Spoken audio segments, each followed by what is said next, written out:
Je vous remercie de me retrouver dans le cadre de cette guidance de juillet. L'occasion pour moi de vous signaler que le concours de juin est terminé et que le nom des deux gagnants a été annoncé sur l'onglet communauté de ma page. Il y a à nouveau un concours en juillet pour permettre à deux d'entre vous de remporter un tirage personnalisé et réalisé par mes soins. Pour ce faire et donc pour participer, il vous suffit de liker cette vidéo et de vous abonner à ma page. C'est les deux conditions sine qua non pour pouvoir voir votre participation être prise en compte. Et puis ensuite, soit vous me laissez un commentaire pour m'expliquer comment cet horoscope de juillet résonne en vous, et donc un des commentaires sera sélectionné et remportera un des deux tirages en croix à gagner. Et puis, vous pouvez sinon laisser un commentaire de cette vidéo, et vous êtes moins nombreuses et nombreux à le faire, du coup plus de chances de gagner, indiquer quel est le réseau social sur lequel vous me suivez, que ce soit Facebook ou Insta, et un de ces commentaires-là sera sélectionné et remportera l'autre tirage en croix. Les résultats du concours de juillet seront annoncés quand les guidances horoscopes donc d'août seront publiés. L'occasion aussi pour moi de vous signaler que vous pouvez me retrouver chaque lundi sur Facebook et sur Insta pour des guidances intuitives hebdomadaires. J'ai d'ailleurs également publié récemment des guidances spécifiquement amoureuse pour cet été signe par signe. Vous trouverez la playlist en suggestion dans cette vidéo, mais également sur ma page d'accueil. Je vous propose à présent de nous recentrer autour des énergies de ce mois de juillet à l'aide des cartes du tarot This Might Hurt, et donc on va voir un peu ce qui s'annonce pour les prochaines semaines. Et les énergies pour ce mois de juillet, mes chers Gémeaux, sont super fortes. On a le dialogue entre l'arcane sans nom, qu'on va trouver dans les éléments profitables et positifs. Donc je sais qu'elle fait peur, on l'appelle la mort, mais en réalité elle n'a pas de nom. Elle n'a pas de nom parce qu'elle marque un passage vers quelque chose de radicalement nouveau, et qu'on ne la nomme pas pour justement normalement ne pas l'assimiler simplement à l'idée de mort. C'est plus que la mort, l'arcane sans nom, c'est la révolution, c'est la transformation, c'est le changement nécessaire et essentiel quand la carte se trouve dans les éléments positifs pour les semaines qui viennent. Ça, c'est les attitudes que les cartes encouragent, ou c'est les événements qui sont favorisés par le tarot. Or, l'arcane sans nom, c'est le besoin de couper court avec une problématique, un projet, une personne, une situation, un boulot, mais que ce soit quelque chose que l'on enclenche soi-même, on provoque peut-être bien cette révolution que l'arcane sans nom va signifier, ou que l'on soit un peu assujetti à cette transformation. Il ne faut absolument pas résister au changement au cours des semaines qui viennent. On a en effet le 4 de denier qui donne la direction des semaines à venir et du mois de juillet. Et le 4 de denier, c'est quelqu'un qui s'accroche à ses petites pièces d'or. C'est-à-dire que la personne s'accroche à ce qu'elle connaît, s'accroche à ses habitudes, à sa sécurité, à son confort.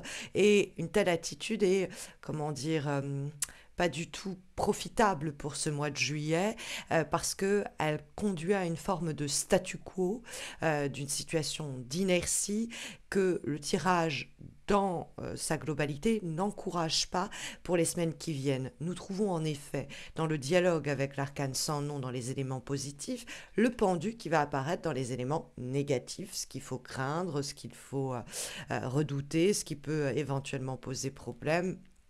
Or, la carte du pendu, c'est l'idée d'être dans une inaction qui rappelle celle du 4 de denier. Il est assis, il ne bouge pas, il est attaché par le pied, il ne peut pas se mouvoir. Et il y a cette idée effectivement du cerveau qui réfléchit. On voit une sorte de splash lumineux autour qui est une sorte d'auréole, parce que le cerveau lui fonctionne. Il essaye de trouver souvent les moyens, les outils pour justement se débarrasser de ce qui l'encombre et pouvoir avancer. Or, cette carte est dans les obstacles, elle va nous parler de liens qui deviennent des menottes. On est attaché à quelque chose ou à quelqu'un, et à une époque c'était peut-être bienfaisant, mais en juillet ce n'est plus profitable pour nous. Il ne faut pas s'accrocher, on a vraiment cette idée avec le 4 de denier et le pendu, s'agripper à ce que l'on connaît parce que ça nous est familier, quand on voit très bien que ça nous empêche à titre plus personnel d'avancer sur notre cheminement. Parce que cette carte du pendu, elle a un dialogue très puissant avec l'arcane sans nom. Vous voyez ici, on lui donne le chiffre 13 et là, on va lui donner le chiffre 12. Elle arrive avant l'arcane sans nom, parce que l'arcane sans nom, normalement, elle a une faux qui permet de couper les liens du pendu, elle vient libérer le pendu de cet état d'arrêt. Donc ça, c'est aussi l'idée peut-être de quelqu'un qui nous a mis à l'arrêt, de une situation qui nous a bloqué dans notre avancée. On peut effectivement être avec le 4 de denier et le pendu en interaction avec quelqu'un ou quelque chose qui est responsable des ralentissements, des lenteurs et des blocages que les cartes ici traduisent. Mais il y a une véritable opportunité dans ce cas-là en juillet, mes chers Gémeaux, pour couper les liens qui nous maintiennent prisonniers ou prisonnières d'une situation, d'une relation, quelquefois de nous-mêmes, et tourner le dos à cette situation et combattre peut-être ses propres résistances au changement ou peut-être combattre les résistances que l'on nous oppose. On peut être effectivement avec le 4 de denier face à quelqu'un d'extrêmement buté et têtu qui ne lâche rien, qui demande des sacrifices beaucoup trop conséquents et auquel il ne faut pas consentir. Hein, parce que c'est vrai que le pendu, c'est le sacrifié. Ça peut être l'idée que si vous êtes sacrifié par quelque chose ou par quelqu'un, ne faites pas de vieux os, partez le plus vite et le plus loin. Et puis si on vous maltraite, on vous met en situation d'arrêt ou d'attente, coupez aussi net avec cet environnement-là, cette situation-là ou ces personnes-là. Parce que nous trouvons le 8 de coupe en guise de vibration et la carte du 8 de coupe, c'est l'idée de quitter une situation qui n'est plus pour nous, de nous en aller. Il y a les coupes qui ont été ici comme brisées par le temps et on s'en va, on trace son bout de chemin là où on va trouver au fond sa 9e coupe, c'est-à-dire celle qui va nous faire énormément de bien. Regardez votre ascendant parce que je sais que par exemple les balances ont en direction du mois le 9 de coupe. Donc ce serait, si c'est votre ascendant ou quoi, ce serait formidable. Mais donc le 8 de coupe, il rejoint l'énergie de l'arcane sans nom, dans le sens où il nous parle de tourner le dos à une situation, tourner le dos à quelque chose. Hein, c'est une situation qui est arrivée à son terme et dont il faut se débarrasser ou qu'il faut accepter comme étant mort et révolu. Parce que le 8 de coupe, c'est au fond, émotionnellement, on a déjà conscience que c'est terminé, etc. Mais il nous reste à nous y engager sur un plan plus physique et plus concret. Parce que les coupes, c'est les émotions, les émois. Donc bon, ça peut être l'idée qu'il faut révolutionner absolument une relation humaine dans le cadre de laquelle la personne ne lâche rien et peut-être même il faut quitter cette situation, quitter peut-être sinon cet emploi, parce que entre l'arcane sans nom et le 8 de coupe qui, à l'unisson, nous parle de couper court, de révolutionner les choses, et le 8 de coupe de fermer une porte pour permettre à une autre de s'ouvrir, hein, on a une sorte de redondance dans l'idée du départ. Il y a l'idée ici de se déraciner même d'un environnement que l'on connaît, et le 8 de coupe, il y a l'idée de refermer une porte dans l'idée un peu du sas pour permettre à une autre de s'ouvrir. Si on ne ferme pas la première porte, l'autre ne s'ouvrira pas. Donc il y a cette idée du 8 de coupe où on est dans un passage qui est essentiel pour aller vers un renouveau qui l'est tout autant. Or, en guise de direction quand même du mois, on a le 4 de denier. Vous voyez, il tient serré contre lui ses pièces d'or, sous ses pieds. Il veut pas qu'on s'en approche, quoi. Il a presque un regard un peu défiant, comme disant, essaye de me les piquer, tu verras ce qui va t'arriver.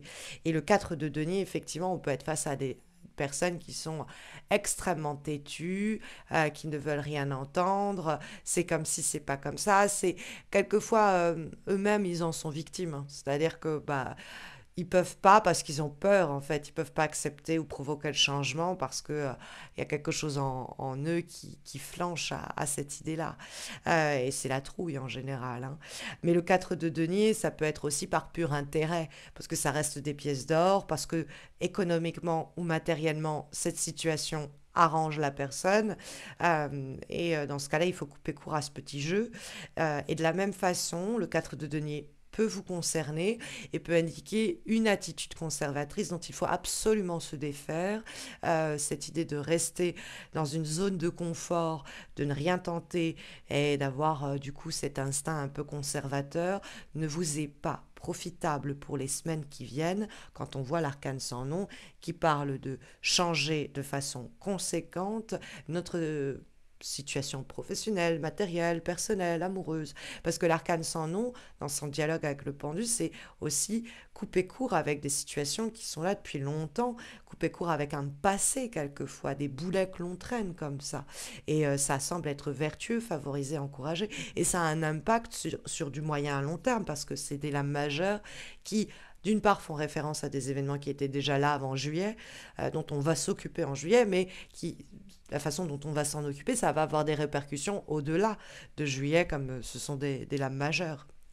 Et comme avant-dernier conseil, avant-dernière énergie pour les semaines qui viennent, nous avons une lame issue d'un oracle, celui quantique, et nous avons la carte du cycle, la carte de la croissance qui nous parle d'une phase d'expansion d'énergie. Donc cette carte-là, elle matche bien avec l'arcane sans nom et le 8 de coupe parce que elle fait partie de la famille des cycles et on nous dit bien qu'il y a un cycle qui est en train d'être en train de toucher à son terme et que c'est encouragé et favorisé. Parce qu'il y a cette idée de l'arcane sans nom d'une révolution, c'est terminé, mais ça nous amène loin, ça nous amène ailleurs. Et cette carte-là d'expansion de l'énergie, elle nous parle aussi de s'investir. Ça peut être construire une maison, ça peut être un bien immobilier, ça peut être des projets en tête que vous avez. Et c'est le moment d'examiner les options qui s'offrent à vous et l'arcane sans nom nous disait déjà, de passer à l'action pour entrer dans une période de développement. Parce que cette phase de croissance, elle a des exigences, elle demande des efforts, mais elle a des conséquences profitables. Donc peut-être qu'il nous faudra planifier, nous consacrer pleinement au projet, à la situation pour permettre son développement complet et assurer une expansion qui sera bénéfique.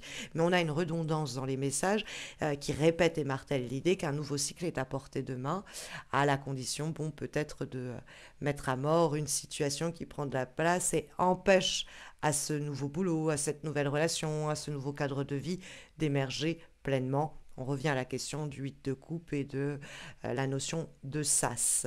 On va avoir comme dernière énergie une lame issue de l'oracle des moments mystiques et nous avons la carte M'entendez-vous. Alors, c'est intéressant.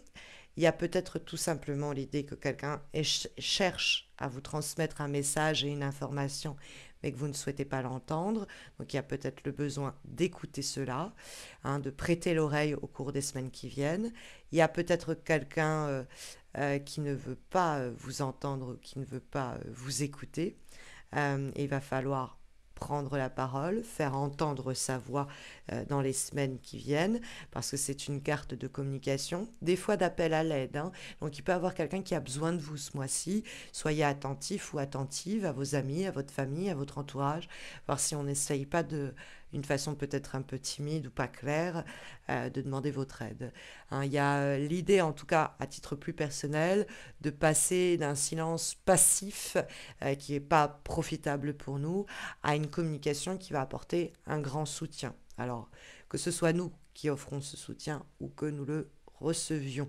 Donc, il y a peut-être aussi l'idée de demander de l'aide quelquefois qui va être représentée par cette carte et de ne pas hésiter à le faire parce que dès qu'on prend la parole et qu'on fait entendre sa voix, ça semble débloquer bien des choses. Après, il y a peut-être une voix intérieure que vous entendez avec le pendu, des choses du passé qui vous ont pourri, auxquelles vous étiez encore accroché et dont vous allez réussir à pleinement vous débarrasser, mes chers Gémeaux, dans les semaines à venir. Ça peut être affectif, notamment par exemple avec le lien du pendu. Mais si vous posez des questions de ce type, sachez que j'ai réalisé des guidances amoureuses trimestrielles pour l'amour pour cet été. Vous les trouverez sur ma page d'accueil, mais également dans quelques instants en suggestions. Et puis j'ai aussi créé une guidance amoureuse intuitive, celle des premiers pas quand on se demande est-ce que je dois passer à l'action ou pas sur le plan affectif, que vous trouverez également sur ma page d'accueil et en suggestion dans quelques instants. Et puis si vous avez des questions plus hebdomadaire. Vous pouvez me retrouver sur Facebook et Insta chaque lundi pour également des guidances intuitives. Et puis si vous avez besoin d'une consultation en direct, d'un tirage personnalisé ou même d'ailleurs de vous former au tarot, n'hésitez pas à consulter mon site qui est indiqué en descriptif de cette vidéo. Je souhaite à tous et à toutes les personnes à toutes les personnes qui participeront au concours de juillet pour remporter un tirage avec moi, eh bien bonne chance. Et je vous souhaite, mes Gémeaux, à tous et à toutes, une très belle entrée en période estivale. Prenez bien soin de vous et à très vite, j'espère.